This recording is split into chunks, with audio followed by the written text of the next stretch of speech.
моја пријателка од Англија, која ќе добиеше нешто што и се свиѓа, например, кога ќе отидевме во некој кафич во Скопје, која ќе дадеа некое макијато лате со купој шлаго и чоколадо, и секој ќе каже, there is God and he likes me.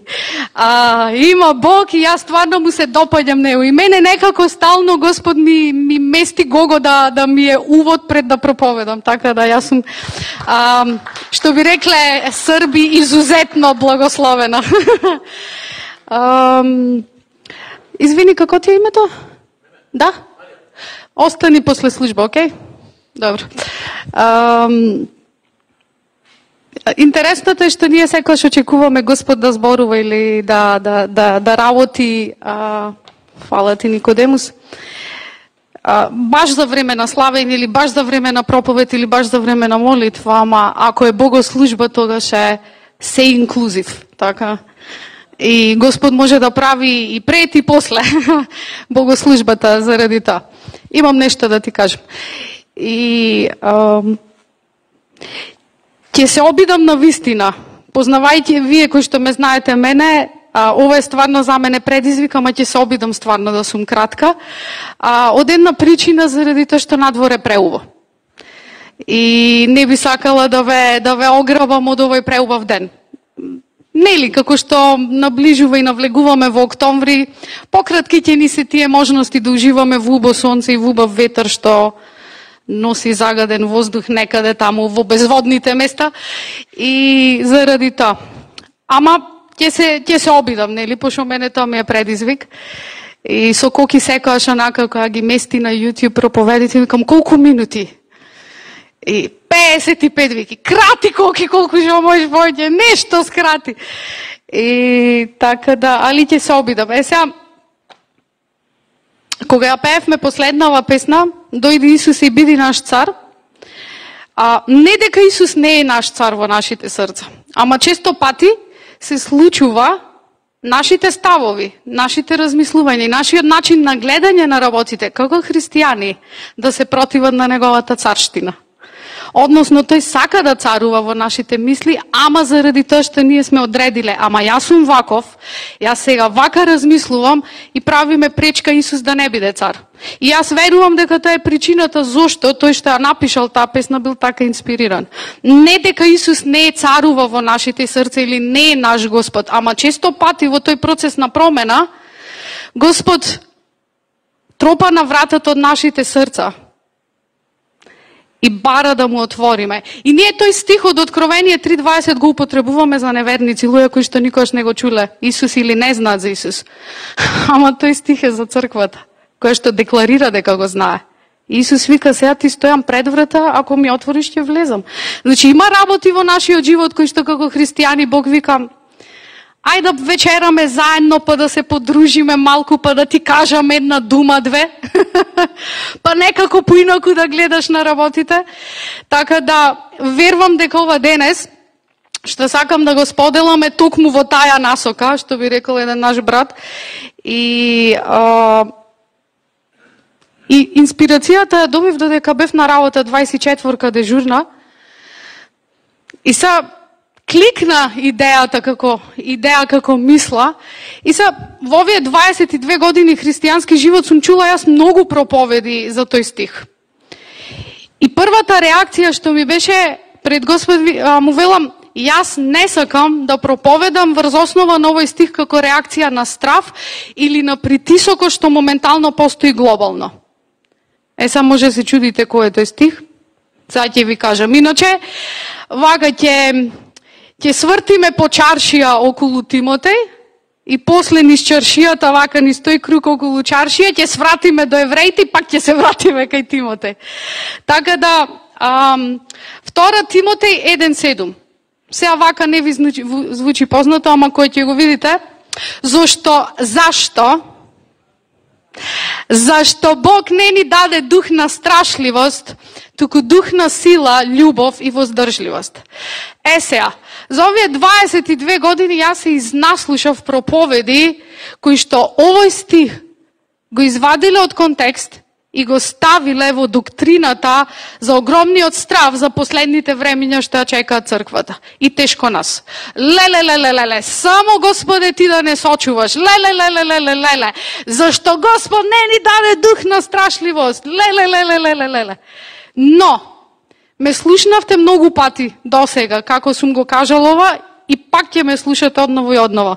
Секогаш читајте го контекстот. 5-6 стихој пред дадениот стих и 5-6 стихој после тој стих.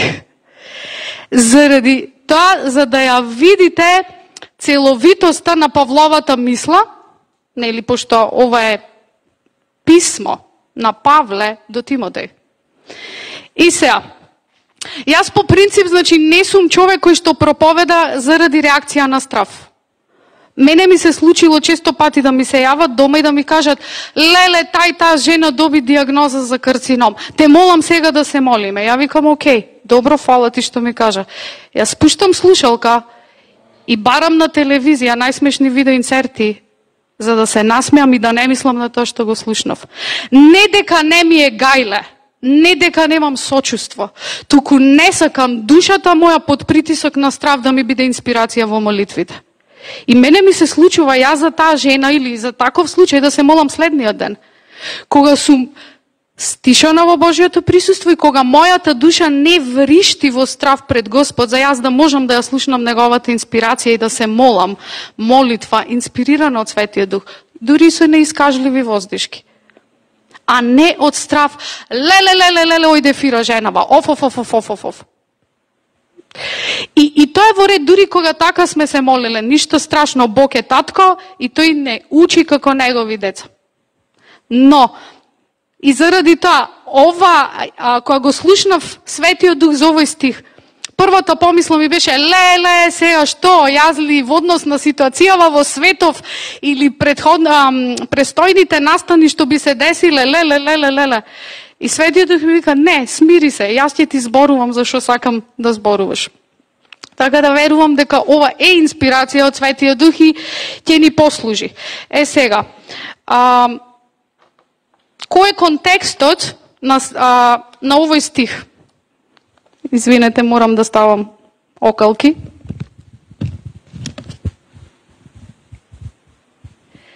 Ика Павле, апостол на Исус Христос, преку Божјата волја, според ветувањето на животот кој што е во Христос, до Тимотеј, моето возлюбено чедо, благодат, милост и мир од Господ Таткото, од Бог Таткото и Христос Исус, нашиот Господ. Јас му благодарам на Бог, кому му служам, со чиста совест, додека си спомнувам постојано за вас во моите молитви, дење и ноќе. И како што ги паметам твоите солзи, јас копнеам да те видам, за да бидам исполнет со радост. Јас сум потсетен, кога се молам за тебе, на твојата искрена вера, а вера која што прво постоеше во срцето на твојата баба Луиза и твојата мајка Евникија. И сега сигурен сум дека престојува таа вера во тебе исто.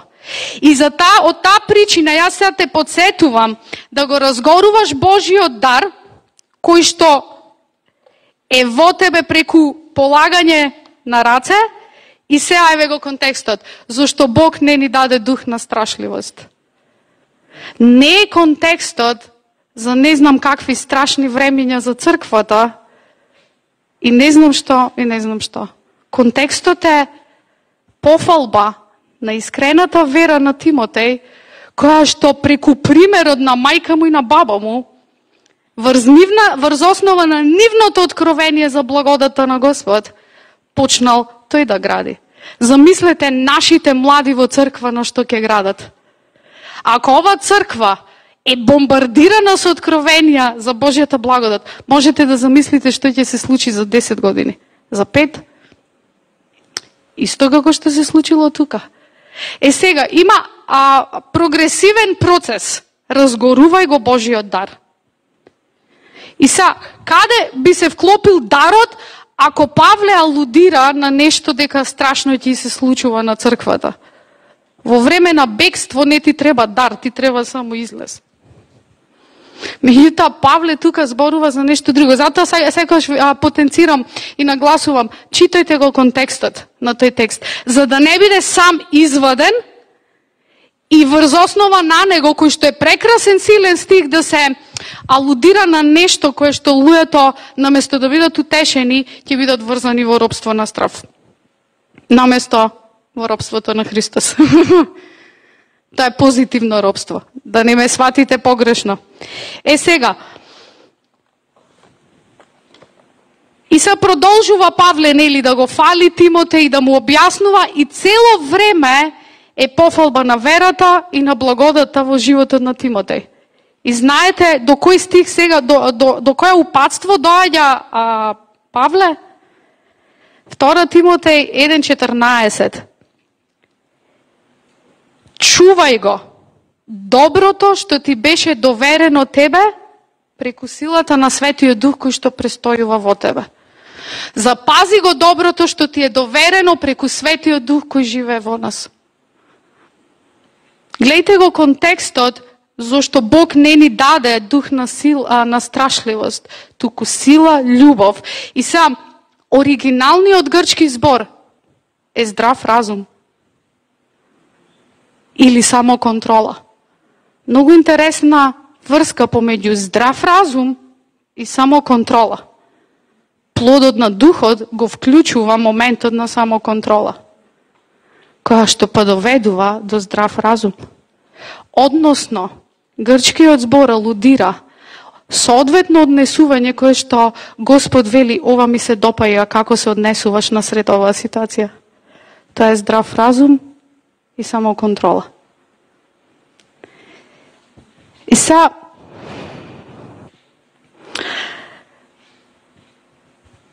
запази го доброто што ти е доверено. Знаете, зборот, грчкиот збор за доброто е калос, што означува непроценливо богатство, кое што ги мотивира другите да се свртат и да го бараат убавото и да го прифатат. Вау! И са Павле вели, запази го доброто. Значи, оно што е во тебе од Светиот Дух дадено е толку прекрасно, што ако промашиш да видиш дека е толку прекрасно, ќе промашиш да ги научиш и луѓето да се фокусираат на тоа што е убаво и прекрасно. И да бидат привлечени од Господ. Калос. Запази го доброто. И тоа е такво богатство, значи, кое што ги мотивира другите да се сменат, фокусирајќи се на нешто што е убаво. Се овде не пишува, не е условено да се фокусираат кога се е подмачкано. Тогаш фокусирајте се на убаво. Нема таков услов. Туку се издвојува како факт. Во тебе постои доверено богатство, кое што е толку атрактивно и кое што е толку прекрасно, што ја поседува силата другите да ги поттикне да се насочат на тоа што е убаво и да бидат сменети. И затоа тебе ти треба блискоста со Светиот Дух за да го чуваш ова. Затоа што само тоа може да ги привлече луѓето. Луѓето кај Господ нема да бидат привлечени, покајте се, наближу во Божјото царство. Луѓето ќе бидат привлечени кога насред мака, насред тешкотија, ќе им дадеш нешто убаво, толку атрактивно, што ќе кажат, морам ова да го имам. Ич не ме интересира ништо друго. Тоа е тоа зборот калос. И се повторно на 2 Тимотеј 1:7.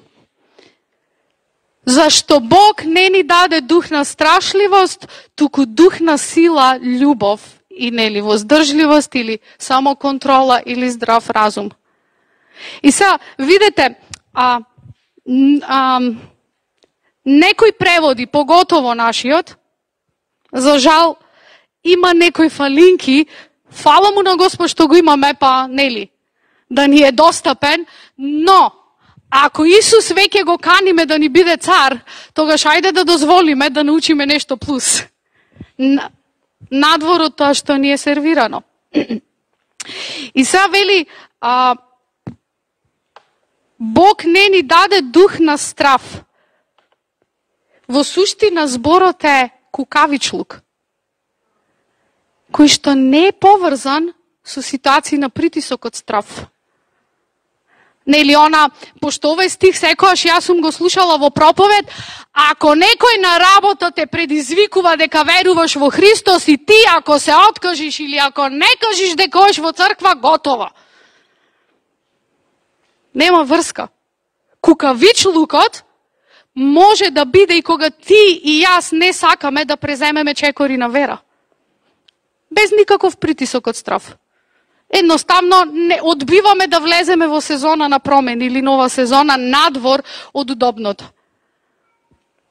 И верувајте, овој збор делија, што означува кукавичлук или кај нас преведено страв, страшливост, е само тука еднаш употребен. И никаде на друго место во Новиот Завет. Само во 2 Тимотеј 1:7. И означува состојба каде што ние не се осмелуваме да пристапиме и да постапиме во вера. Надвор од секаков притисок на физички страв. И сега вели,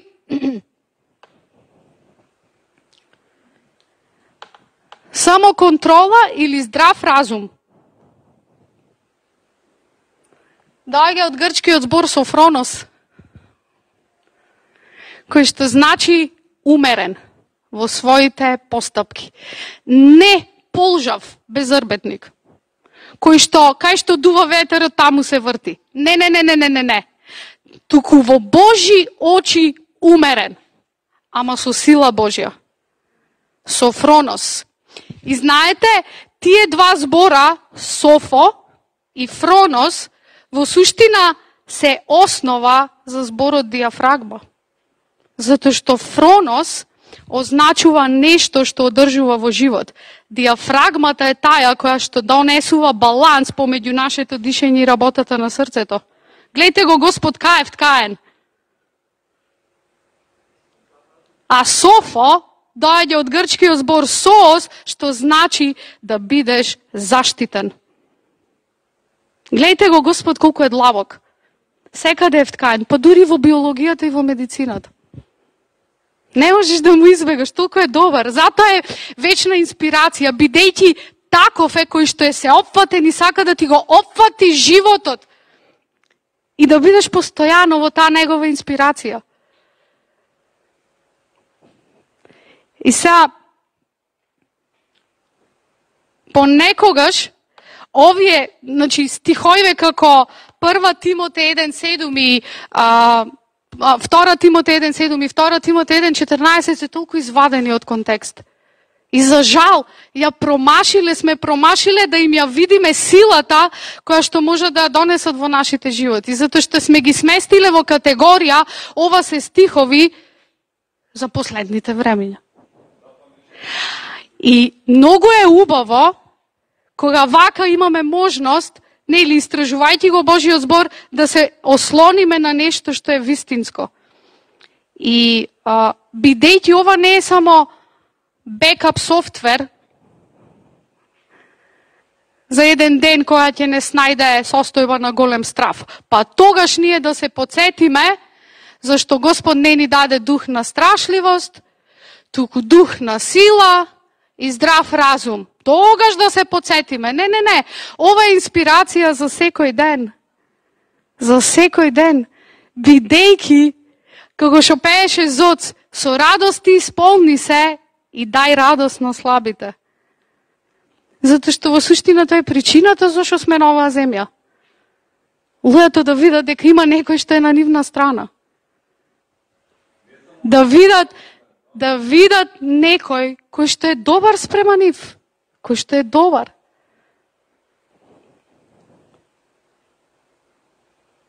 се повеќе и повеќе разбирам дека не можеш да избегнеш на благодата. И дека се врти околу Божјата благодат. Се врти околу незаслужената апсолутна добрина кон нас. Не само кон нас верниците, туку и оние кои што не го знаат Господ. Знаете ли дека се тие обкружени со Божјата благодат? Во суштина Божјата благодат го прави Бог да биде Бог. Бидејќи ако зависеа само од нашите молитви и само тоа колку ние сме фокусирани тие да се спасат, тешко нив. Затоа што ние не можеме секогаш да исполниме секаков стандард. Но Божјата благодат е доказ дека Бог е и околу оние кои што не го познаваат. Тоа е доказ за неговото татковство. Бидејќи, еве сега во ова сезона, често слушав неделава, овој бил болен, оној бил болен. И знаете што тие што беа родители, што нивните деца беа болни, нели, твојата сопруга сега е моментално со твојот син, во никој случај нема да му каже, слушај, ти сега во неделно школа треба да научиш едно стихче, па после тоа мама ќе ти дај тебе парацетамол. Нема. Божјата благодат е сеопфатна и го опфаќа целосно човечкиот живот и е безусловна. Затоа е незаслужена Божја добрина. И затоа е рбетот на нашиот живот.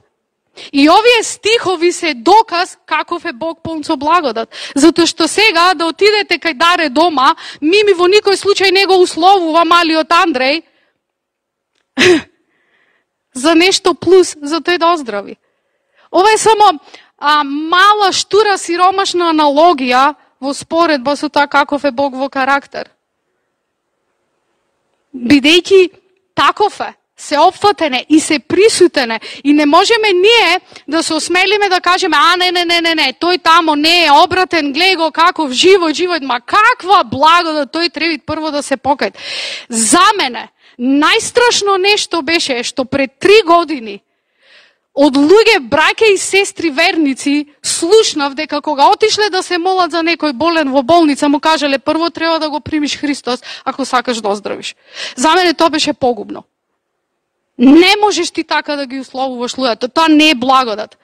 Тоа е манипулација во страв, дека длабоко во себе си ти се сметаш за неуспешен како христијанин и сакаш да постигнеш резултат. Затоа што Бог не е таков. Видете, во овие неколку месеци во полето на медицината, како што работам, увидов дека Господ толку многу го засака светот, што го даде Исус, да секој кој верува да се спаси и да наследи вечен живот. Но, ќе се осмелам да кажам дека Исус е тој што ги инспирира дури неверниците да работат за неговата волја, за луѓето да бидат здрави. Медицината е наука која што е инспирирана од Господ, иако докторите не знаат за Божјата волја да се оствари во животот на оној кој што никогаш нема да го прифати Христос. За Бог одново да каже, на твоја страна сум. Ако доктор сака пациентите да му оздрават, што мислите Господ, нашиот татко?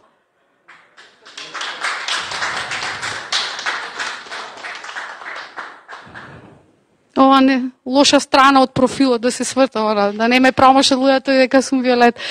Меѓутоа, многу е силно е присуството на Господ на планетата Земја, заради тоа што како вода која што нели река понорница ќе најде начин да излезе горе.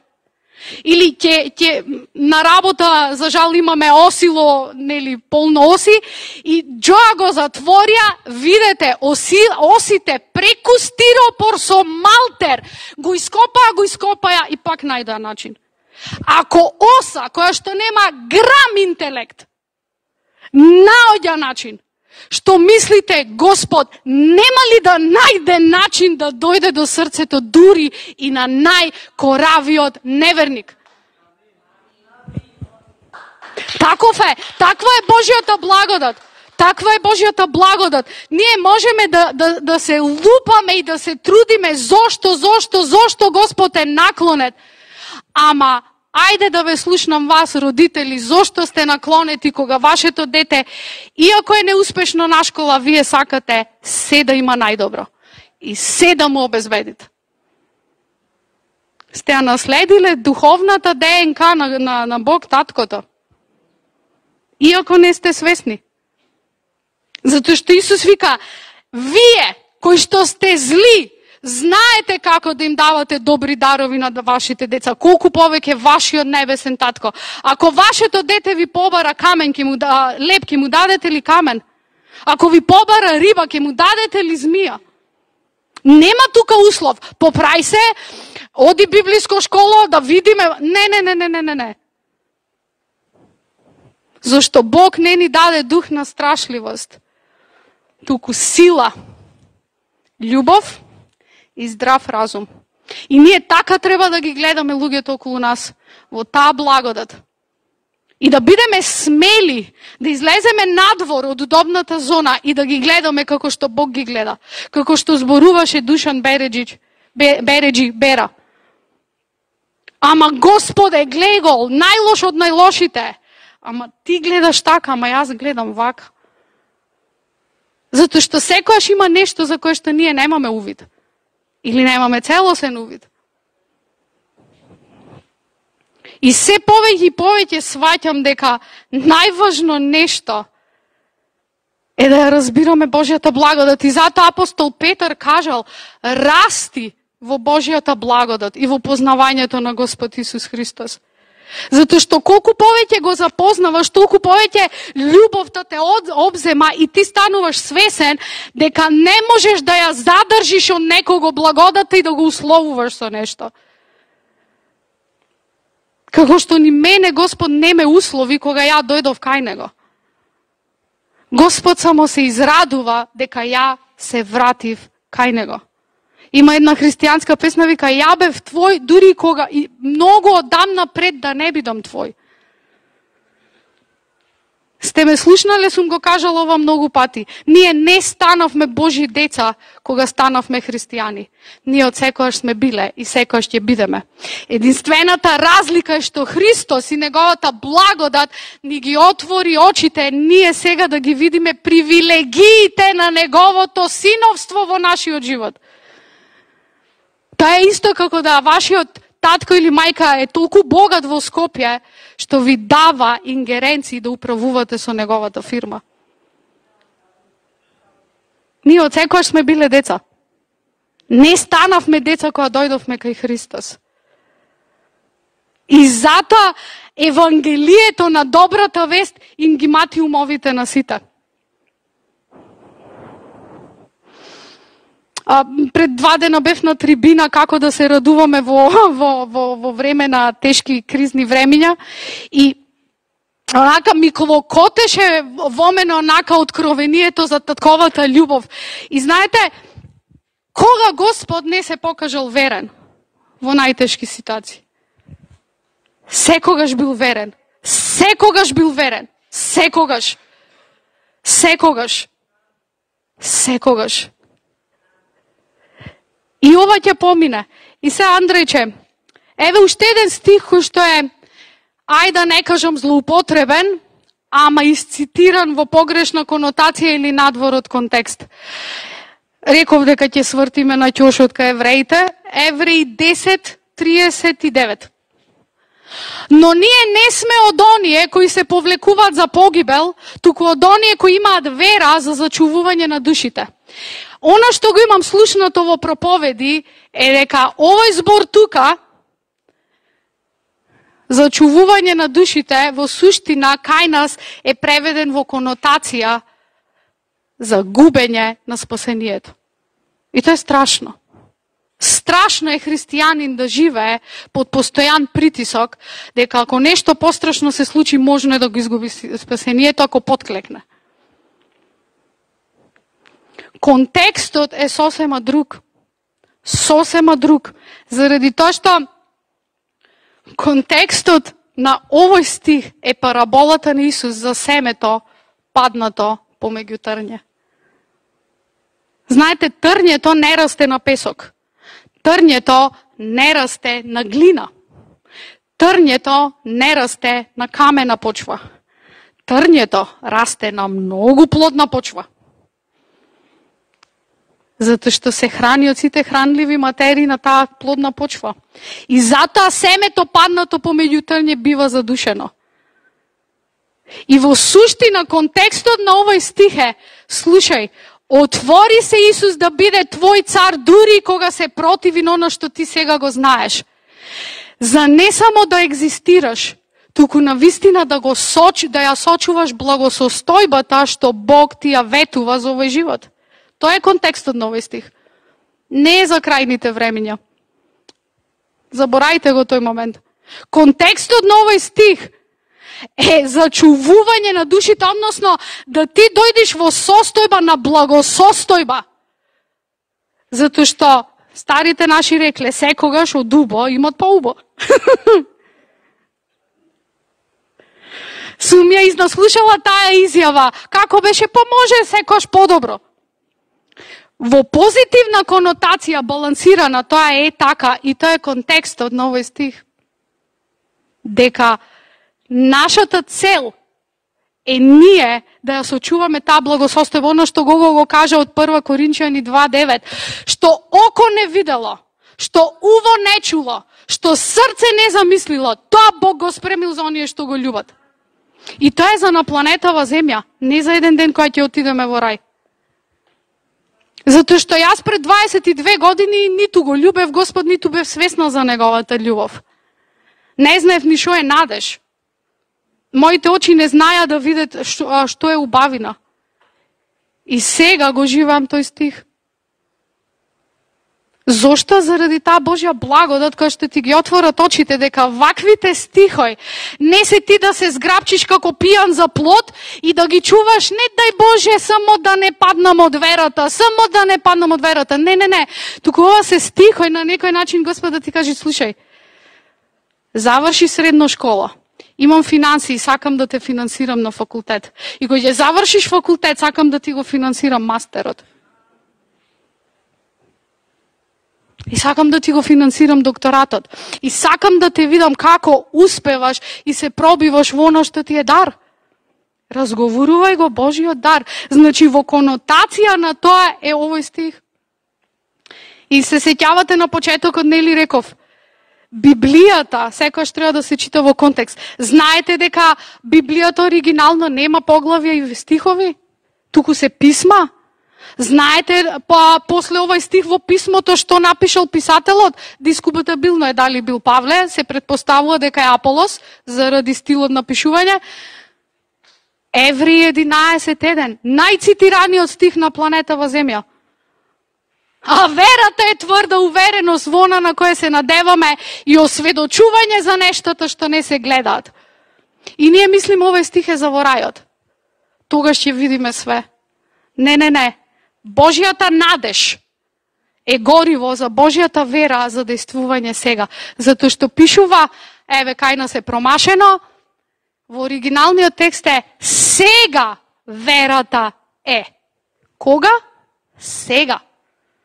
Сега верата е тврда увереност во она на која се надеваме и осведочување, значи верата кога ја имаш за нешта е сведок дека нештата ќе се случат, иако ти не ги гледаш.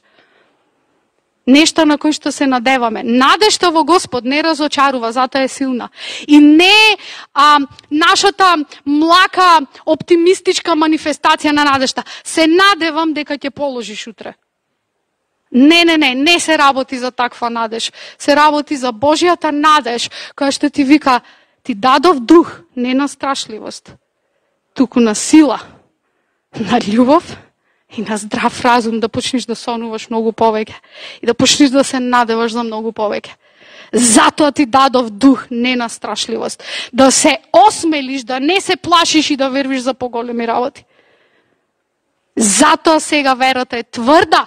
И вика, не само увереност, него тврда увереност. Видете Библијата како ги потенцира моментите кои што нас само онака ни поминуваат како дефиниција. Тврда увереност, значи не може да биде разнишана, не може да биде разводнета. Кога е нешто тврдо, тврдо е.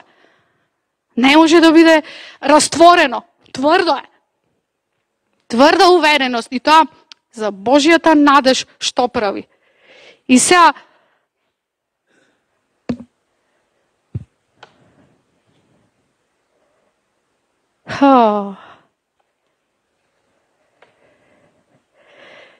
Коринтијани, 1 Коринтијани 13:13 ти го напишав? Браво. Едиш како Сандри смет. Така сега остануваат триве нешта. Верата, надежта и љубовта. Но најголема од нив е љубовта. Гориво за верата е надежта. Значи, ние мора да се подигнеме на повисоко ниво и да почнеме без страф да сонуваме големи работи, затоа што Бог ни го даде Светиот Дух во кој што нема никаков страф. И тој Свет Дух сега живее во нас.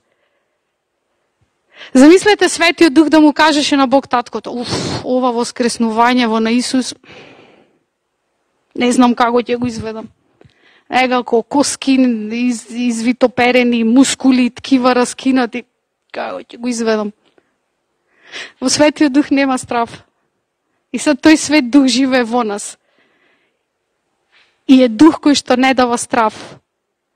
Туку е Дух кој што дава сила, љубов и здрав разум. И знаете, ние кога го цитираме тој стих, зашто Бог не ни даде дух на страф, имаше порано песна на славење, Зоц прочепка таму во архивите.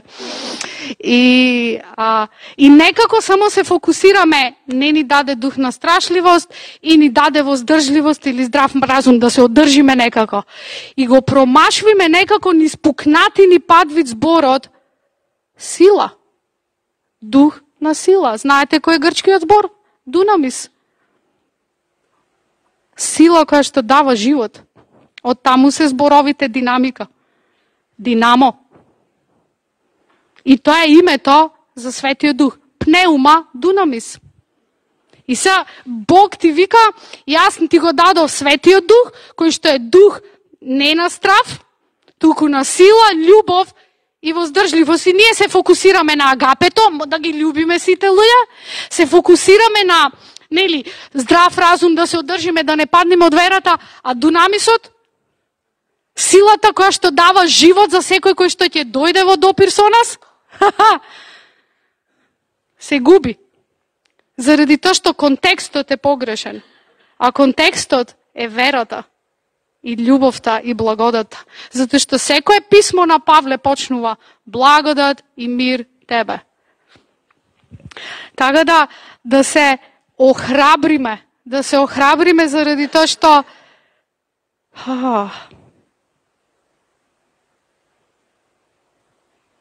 неверојатно е каков е Господ. Не може да се опише ни со илјадници зборови. Не може ни да се опише ни да се доживее одново и одново со илјадници обожавања и славења. И тоа е убавината, затоа што секогаш одиме подлабоко и подлабоко. Од мене толку. Во името на Исус, одете во Божиот благослов. И одете во тој дух кој што живее во вас. Дух кој што нема врска со стравот.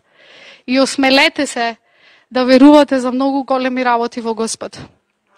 Затоа што тоа ќе активира дунамис, силата на Светиот Дух во вашите животи.